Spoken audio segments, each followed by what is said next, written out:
Olá, seja bem-vindo a mais um GC Online. A gente está aqui, você está aí do outro lado e o nosso desejo é que seja um tempo muito precioso, não somente para você, como também para nós que estamos aqui. Afinal, é o nosso GC, né? A gente quer começar então esse nosso encontro de hoje orando pela sua vida, pela nossa vida. O GC, ele é um grupo de crescimento e parece às vezes quando a gente fala GC, é um grupo de crescimento, né? Parece que é de tamanho, parece que é de número de pessoas, mas não é. É crescimento mútuo. As pessoas crescem umas com as outras nesse ambiente. Então, todas as vezes que a gente estiver aqui no nosso GC Online, nós crescemos uns com os outros aqui e você cresce com a gente aí também e tem a chance de partilhar isso com tantas outras pessoas também. Quero poder orar pela sua vida, pela nossa vida, em nome de Jesus. Pai, nós te honramos, te glorificamos, Pai. Te damos toda a glória e honra, Pai, nesse dia, Pai.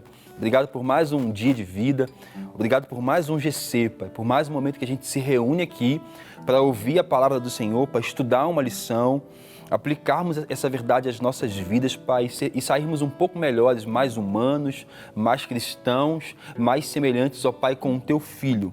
Nos ajuda, Pai, a compreender o que o Senhor pretende nos ensinar, nos ajuda, Pai, a sermos melhores, Pai, naquilo que fomos chamados a fazer, Pai, e nos dê graça, Pai. Graça sempre, Pai, que possa ser um tempo precioso, um tempo de edificação, não somente agora, Pai, mas em todos os nossos encontros, ó Pai, em nome de Jesus. Alcança sempre quem estiver participando com a gente do outro lado, onde quer que esteja, Pai, pode ser no leito de um hospital, pode ser, Pai, numa penitenciária. A gente sabe que tem irmãos e irmãs que participam desses lugares. Por isso, nós oramos assim, em nome de Jesus. A gente vai agora adorar a Jesus. Raíssa.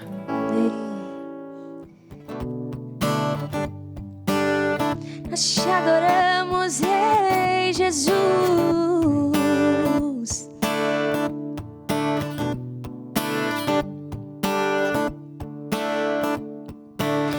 Água em vinho tornou, os olhos do cego abriu, não há outro igual a Deus. Dentro da noite brilhou, das cinzas os fez ressurgir, não há outro igual a Deus. Declare isso. Deus, tu és grande, és invencível, mais elevado que qualquer outro. Tu és a cura, grande em poder, nosso Deus, nosso Deus. Declare. Dentro da noite brilhou, das cinzas os fez ressurgir, não há outro igual a Deus. Deus, tu és grande, és invencível, mais elevado que qualquer outro. Tu és a cura, grande em poder, nosso Deus, nosso Deus. Deus, tu és grande, és invencível, mais elevado que qualquer outro. Tu és a cura, grande em poder, nosso Deus, nosso Deus. Se Deus está conosco, quem pode nos deter? Se Deus está conosco, não há o que temer. Se Deus está conosco, quem pode nos deter? Se Deus está conosco, não há o que temer. Não temeremos mal algum. Não há o que temer.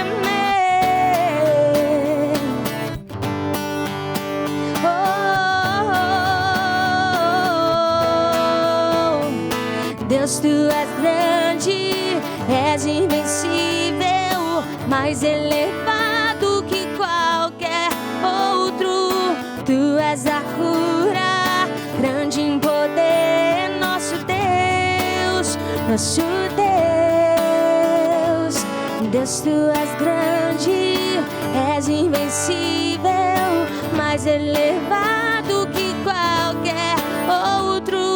Tu és a cura, grande em poder, nosso Deus, nosso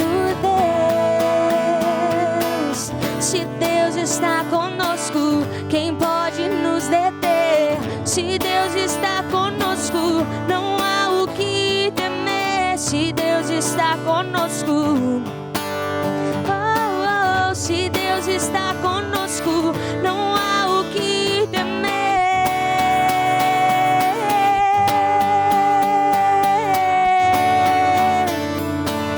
Não há o que temer. Nós confiamos em Ti. Oh, Deus, Tu és grande, és invencível, mais elevado que qualquer outro. Tu és a cura, grande em poder, nosso Deus, nosso Deus. Aleluia. Tu és maravilhoso, Jesus, Tu és grande. Teu nome é sobre todo nome. Tu és a rocha inabalável. Tu és único e incomparável.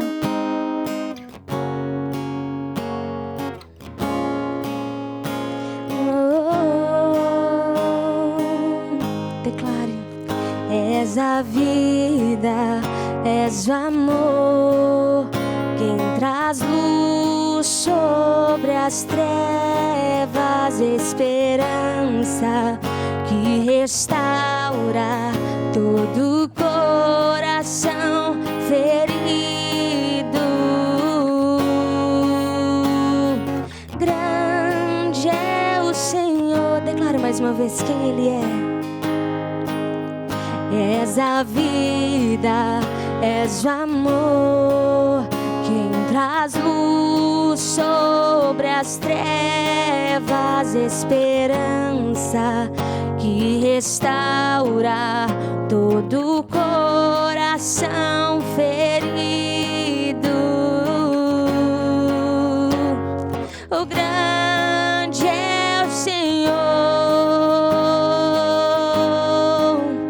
Com teu fôlego dentro em nós, derramamos louvor, derramamos louvor. Com teu fôlego dentro em nós, derramamos louvor a Ti. Com teu fôlego dentro em nós, derramamos louvor, derramamos louvor. Com teu fôlego dentro em nós, derramamos louvor somente a Ti.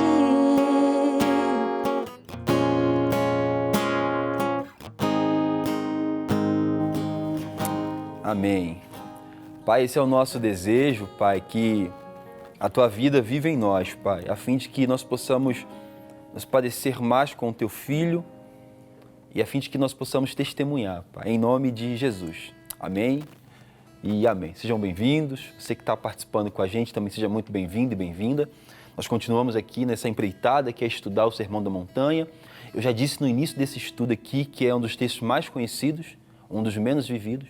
E um dos maiores desafios que nós temos é olhar para esse texto e entender a profundidade das palavras de Jesus, né? Das pretensões de Cristo acerca das nossas vidas, né? E hoje a gente vai estudar sobre dois senhores, né? O título de hoje da lição é Dois Senhores, Mateus 6, verso 24. Vamos ler aqui o que Jesus disse nessa passagem de Mateus, capítulo 6, verso 24. O texto fala assim: ninguém pode servir a dois senhores, pois odiará um e amará o outro, ou se dedicará a um e desprezará o outro. Vocês não podem servir a Deus e ao dinheiro. Lembrando que essas palavras de Cristo aqui são todas no contexto do tesouro do reino dos céus, né? Sobre não acumular aqui na terra riqueza. Então, na lição de hoje ele fala isso, sobre não podermos servir a dois senhores. Vamos lá.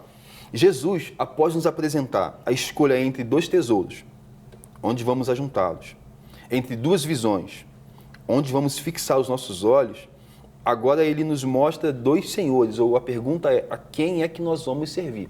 Porque não há a menor possibilidade de servirmos a dois senhores, não tem como. A gente sempre vai servir mais um do que o outro e vai acabar desagradando a um em detrimento ao outro, né? A lição propõe uma discussão que é a seguinte, é uma escolha entre Deus e Mamon. Ou eu escolho Deus, ou eu escolho o Mamon. Ou eu escolho Deus, ou eu escolho a mim. Ou eu escolho Deus, ou eu escolho um ídolo. Isto é, entre o próprio Criador vivo ou qualquer outro objeto da nossa própria criação. Ou eu vou escolher o Criador de todas as coisas, ou eu vou escolher um objeto que eu criei. É pesado. Nós não podemos servir aos dois. Ou eu vou me curvar diante do Deus Criador do universo, ou diante de uma estátua que eu mesmo fiz, né? Esse é um confronto rígido e direto. É preciso fazer uma escolha. Parece que Cristo, mais uma vez, reverberando o ensinamento do Antigo Testamento, diante de vocês tem dois caminhos, escolham um, tem que escolher. Não tem a menor possibilidade de você ir para duas direções diferentes, né, ao mesmo tempo. Ou você vai ter que escolher. Então parece que a vida cristã é colocada diante de nós agora como uma escolha. Você tem que escolher. Isso também a gente vê no Antigo Testamento, quando Deus fala assim, até quando vocês vão cochear entre dois pensamentos? Se Baal é Deus, sirvam a Baal, né? Agora, se o Senhor é Deus, sirvam a Deus. Não tem a menor possibilidade de a gente tentar compactuar Deus e Mamon, Deus e Dagon. Não tem. Deus, ele quer, de certa forma, exclusividade e também, de certa forma, ele quer prioridade. Em relação aos demais ídolos e deuses e tudo que a gente pode criar com as nossas mãos, Deus quer exclusividade. Em relação aos nossos sonhos, projetos e planos, Deus quer prioridade. Ele quer ser o primeiro, porque dele vem o discernimento para tudo que a gente vai fazer, escolher e até mesmo abdicar, abrir mão disso aí. O objetivo da lição de hoje é o seguinte, algumas pessoas não querem fazer essa escolha. Está o caminho diante da pessoa ali, os dois caminhos, e elas não querem escolher. Eu não sei o que é pior, fazer a escolha errada ou ficar diante dos dois caminhos sentado, eu não vou escolher. Não, tem que fazer uma escolha. Até porque eu acredito que não fazer uma escolha é escolher. Se tem um caminho diante de você, um caminho que é bom e um caminho que é mau, e você não escolhe por covardia, por medo, por qualquer coisa, você já fez a sua escolha. Nesse caso, é como estar em cima do muro. Você está ali achando que eu não vou nem para cá nem para cá. Você já fez uma escolha também. Algumas pessoas não querem fazer escolhas e brincam de servir a Deus aos domingos, mas as riquezas nos dias úteis. Não existe meio termo. Meu Deus do céu, a lição hoje está, né? Algumas pessoas não querem fazer escolhas e brincam de servir a Deus aos domingos. E nos demais dias, elas servem aos riquezas, aos objetos, aos ídolos. Não tem como conciliar, não tem meio termo. E aí, Raíssa, como é que a gente... Eu acho que a primeira coisa que é interessante a gente avaliar é que a questão, o maior problema aqui não é o dinheiro em si, mas é o lugar que o dinheiro tem, que as riquezas têm nas nossas vidas. Quais têm sido as nossas prioridades? E o real problema é esse amor, é fazer com que o dinheiro venha competir com o lugar de Deus. É quase que uma devoção, é um Sim. culto, né? Porque assim, a Bíblia não fala do dinheiro como um problema, ela fala que o amor ao dinheiro é a raiz de todos os males. Então, assim, tem pessoas, não só em relação ao dinheiro, mas a gente tem objetos de idolatria, às vezes, seja um objeto, um carro, seja um relacionamento, Sim. E tudo isso toma uma proporção que coloca Deus num lugar secundário, ou sabe lá qual, né? Isso se tornou um ídolo, e agora Deus está tendo que competir com isso. Não, Deus não vai competir com alguma coisa, você tem que tomar uma decisão. A vida cristã também nos cobra posicionamento, Sim. Nos cobra uma decisão. Não tem como eu servir Deus no domingo e nos demais dias eu achar que eu posso, eu participo da célula, do GC, toda sexta, mas e aí no sábado, quem que é você no sábado? O que você faz com o alimento de sexta? Né? Então, parece que é esse desafio que Jesus está trazendo. Olha, vocês não podem servir a dois senhores. Ediorna.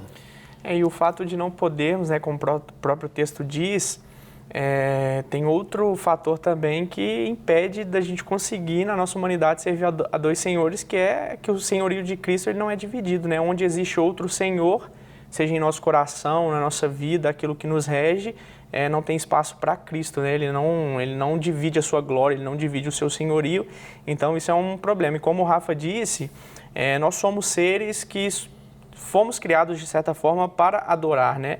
E a nossa tendência, aquilo que a gente espera no nosso cotidiano, é a nossa adoração a Deus, a nossa rendição a Deus, a nossa entrega a Deus. Quando isso não é feito, outra coisa toma esse lugar de senhorio de Deus que deve ser dada a nossa adoração, e aí a gente coloca as nossas escolhas, as nossas vontades, outros deuses, como o próprio texto cita o dinheiro, né, que também tem outras problemáticas, que é a raiz de todos os males e, enfim, tantas outras coisas. Então é importante a gente colocar sempre o senhorio de Cristo nesse primeiro lugar, né? A nossa decisão, ela precisa ser feita, a nossa escolha precisa ser feita, porque como o Rafa diz, se a gente não escolhe, a gente acabou de fazer uma escolha. E aí, assim, não tem como não viver uma vida, interessante isso que você falou, porque a gente sempre vai estar adorando a algo ou a alguém.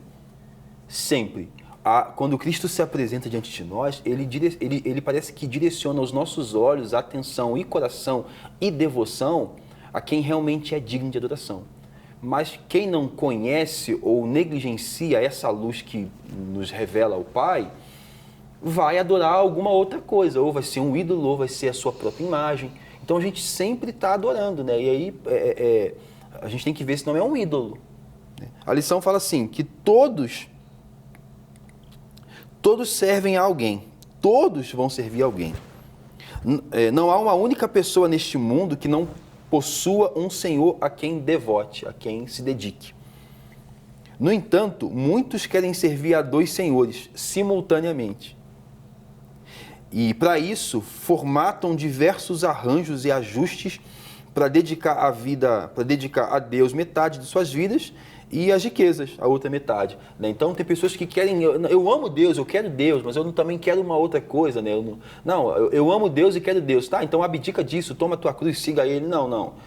Aqui ainda não estou pronto para... Ainda não, Deus. Não toca aqui ainda não. Não tem como a gente viver uma vida com Deus trancando algumas portas para Ele não entrar nesses lugares. Deus, Ele quer ser Senhor de tudo. Cristo quer ser Senhor de tudo. Não há como conciliar. Ele fala assim, que a glória é minha e eu não vou dar a outro. Ele não aceita. É por isso que a Bíblia vai falar da figura do casamento, né? Vai fazer essa analogia entre o casamento, né, do homem com a mulher, de Cristo com a igreja. Não tem a menor possibilidade de que o noivo se permita ser mais alguém na vida da noiva ou da esposa. Não tem como, né? Ninguém vai aceitar entrar num casamento sabendo que a outra pessoa tem um outro alguém também. Não faz sentido nenhum. É Cristo. Como é que ele vai falar assim, eu entro na sua vida, né? Mas olha, tudo bem, eu vou entrar, mas você pode ficar com o que você fazia, você pode continuar com os seus ídolos, com os seus deuses, você pode continuar com as suas escolhas aí equivocadas? Não. Quando Cristo entra, ele já mostra pra gente que sem ele as nossas escolhas são todas erradas. E agora, então, uma vez que ele entra na nossa vida, ele nos permite, então, remodelar a nossa forma de escolher, né? De ver. Chance a gente tem, está diante de nós, ele é a luz que brilhou, então não está mais escuro, enfim, né? É justamente isso que Jesus declara, que é impossível. Ninguém pode servir a dois senhores, não há como servir a dois senhores, entendeu? Você vai agradar um e vai desagradar outro, né? Eu vou dar... mas aqui eu entrego 51% e ali eu entrego 49%. O de 49 não vai gostar, entendeu? Então tem esse problema, né? E não é nem essa questão de ser 50-50, é que um senhor, ele pode querer exclusividade. Sim. Que é o que Deus demanda de nós. Eu quero ser exclusivamente o Deus de vocês. Eu quero que vocês sejam o meu povo exclusivo, né? Deus, aqui eu te adoro, tá? Mas eu adoro um outro Deus também. Não tem a menor possibilidade. Não há como, né? Ter um só Senhor significa dizer que prestamos-lhe serviço em tempo integral. Não tem um outro momento da tua vida, da nossa vida, em que a gente não deva estar servindo a Jesus. Não tem, porque Ele é o Senhor do nosso tempo integral. Se existir uma divisão na devoção entre Deus e Mamon, instantaneamente Deus não será mais o servido. Um pouquinho que eu sirvo a Mamon, um pouquinho que eu sirvo ao dinheiro, eu já deixei de servir a Deus. Vamos lá no Antigo Vamos lá no Novo Testamento, acho que é Lucas 16, Cristo fala que, o evangelista fala assim que os fariseus amavam o dinheiro. E justamente esse amor que os fariseus tinham pelo dinheiro era o que dificultava que esses homens conseguissem perceber Cristo como Salvador e que eles conseguissem de fato servir a Deus sem hipocrisia. E o perigo de tentar às vezes conciliar esse serviço a dois senhores é que a gente vai acabar desenvolvendo uma outra pessoa, uma outra figura da gente. A gente vai se tornar um ser hipócrita, né? Então, quando eu estou diante de Deus, do Deus da Bíblia, aí eu me visto para poder servir esse Senhor. Quando eu estou diante do meu ídolo, aí eu me visto como o ídolo pede, né? Não tem como. Não tem como. Imagina só, é como você morar em dois pontos extremos do Brasil e você servir a duas famílias nesses dois lugares e você tem que servir no mesmo dia. Você sai de um lugar, pega um avião, vai para outro lugar e você tem que mudar de roupa. Não há a menor possibilidade. Isso vai demandar de você, isso vai fazer com que um senhor não aceite mais e isso vai fazer com que você seja tentado a construir uma outra imagem para poder responder ao desejo de algum desses senhores, né? Deus não será mais servido, uma vez que ele só pode ser servido com devoção total e exclusiva. Tentar dividir a nossa lealdade, fidelidade e devoção é optar pela idolatria. Tentar dividir a nossa lealdade, devoção e fidelidade é optar pela idolatria. O que é idolatria, então? É a divisão da devoção, da fidelidade, né? Porque não tem como. Nós temos que ser integralmente servos de um único Deus, exclusivamente dele, e isso vai demandar de nós toda a nossa vida, as nossas palavras, os nossos pensamentos. E aí, Raíssa? Eu acredito que o maior problema não é o cristão ter dinheiro, não é o cristão ter bens, mas é quando o dinheiro e os bens têm o cristão. Porque ali tudo isso, ele exerce um fascínio sobre aquela pessoa, exerce um domínio. E a partir do momento que isso começa a acontecer, o coração vai se enchendo de ambição. E aí começa aquele desejo por ganâncias. E quanto mais você tem, mais você quer. E você acaba sendo consumido. E aí, acabou. Esse aí é o seu Deus. Existe realmente uma competição para o senhorio de Cristo. E aí o problema, então, que Cristo apresenta aqui no texto, de fato, é que, olha, é um problema e aí também é a solução. Olha, vigiem para que vocês não sejam dominados pelo desejo das riquezas. Não é a riqueza em si, porque a riqueza na mão de um cristão tem um propósito. Mas o cristão, na mão da riqueza, ele não vai conseguir permanecer. Então, o problema não é você ter riqueza, não é você ter posse, é a posse ter você e você acabar sendo dominado por tudo isso e acabar vivendo uma vida onde você presta um culto a tudo isso. Não consegue viver ou se ver sem isso, né? O que é essa dependência de mamão? É a ideia de não poder viver sem ele. Né? Porque uma vez que a gente presta devoção a Deus, a gente está dizendo assim, eu não consigo viver sem Deus. Né? Conclusão. Em princípio, uma pessoa pode até tentar servir a dois senhores, mas logo o verdadeiro Senhor a quem a pessoa serve será revelado. E aí, Jordan, você pode ali começar, tem a aparência, eu estou conseguindo conciliar, mas logo vai ficar visível que você serve mais aquele. É porque existe a oposição, né? Aquilo que o Senhor consegue fazer em nossa vida, aquilo que Ele nos leva por meio do Evangelho, muitas vezes é pautado na renúncia, na doação ao próximo, na entrega ao próximo, e o amor à riqueza, a nós mesmos, ao dinheiro, pode ser que nos leve a um lugar de soberba, de sermos grandes, então não encaixa, né? Não tem como conciliar. Exatamente, né? Esse foi o caso de Judas Iscariotes, né? Que seguia Jesus, mas no seu íntimo ele não o servia como Senhor. No momento oportuno, o seu verdadeiro Senhor foi revelado. Ele amou as riquezas e odiou a Cristo. Né? Como é que a gente pode aplicar essa lição de hoje à nossa vida? Porque tudo que a gente estuda no GC, cada lição que a gente recebe no GC, o intuito é que a gente pratique a verdade revelada ali. Não é só ouvir, não é só, eu não venho no GC só para ouvir, eu venho para ouvir e me tornar um praticante daquilo que eu ouvi. Né? Aqueles que servem ao Senhor não andam desesperados acerca do porvir, mas descansam plenamente na provisão que Deus lhes proporciona. Então parece que a gente tem paz. A gente já viu que Deus abriu o mar. Já viu que Deus fez pão cair do céu. A gente já viu que Deus fez água sair da rocha. Opa, rapidinho. Deus, ele prometeu que iria suprir as nossas necessidades. Então por que essa devoção ao dinheiro? Por quê? Porque a humanidade, ela é tão perdida sem Deus que quanto mais ela tem, mais ela quer. Né? Porque um abismo vai se criando dentro da humanidade, clamando por mais. E aí Santo Agostinho fala assim: fizeste-nos para ti e a nossa alma não tem descanso até te encontrar. O que isso quer dizer? Que não há nada que possa nos preencher de tal forma senão Deus. Não há dinheiro, não há riqueza, não há bem material, não há nada. E a pregação de Cristo não é contra isso. A pregação de Cristo é contra o culto ao dinheiro. É contra o culto à riqueza. Porque se você cultua o dinheiro e a riqueza, você não cultua o Deus verdadeiro. Né? Quero poder orar por você em nome de Jesus. Pai, o nosso desejo, Pai, diante dessa lição de hoje, é que o nosso coração possa estar inclinado a te conhecer, a te obedecer, a te servir, a te seguir, Pai. Mesmo que para isso, Pai, nós temos que abdicar, Pai, de todos os deleites e prazeres desse mundo, Pai. Nos ensina, Pai, a acreditar, Pai, que deleite, Pai, é estar com o Senhor. Deleite é confiar no Teu nome, Pai. Deleite, Pai, é ter o Senhor como Senhor e Rei, Pai. Nos ajuda, Pai, a não amarmos o dinheiro, Pai. Nos ajuda, Pai, a não cultuarmos, Pai, os bens materiais que vão ficar, que vão passar. Nos ajuda, Pai, a Te amar e a permanecer no Seu amor. Em nome de Jesus. Deus abençoe. Com teu fôlego dentro em nós, derrama